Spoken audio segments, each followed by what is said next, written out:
మన పాపములను మనము ఒప్పుకొని, ఇప్పుడు మన పాపములు ఎవరు ఒప్పుకోవాలి? యేసు ప్రభు విధేయత చూపాడు, చాలదా?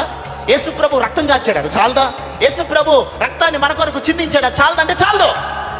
ఆయన చేయవలసిన పని ఆయన చేశాడు. అమ్మ ఎసరు పెట్టింది, వంట వండింది, కూర వండింది, అన్నీ పెట్టింది, మన ముందే దాఖలన్నీ పెట్టేసింది. కూర్చుని వాసన పీల్చుకుంటే కడుపు నిండిపోద్దా? కడుపు నిండదు.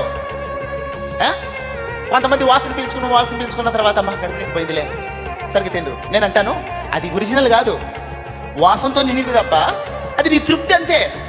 కొంతమంది వంట చేసిన తర్వాత ఆ వంట తినరు. ఎందుకు తినరంటే, వండిన తర్వాత నేనేం తింటాను అంటారు. కారణం ఏంటి తెలుసా?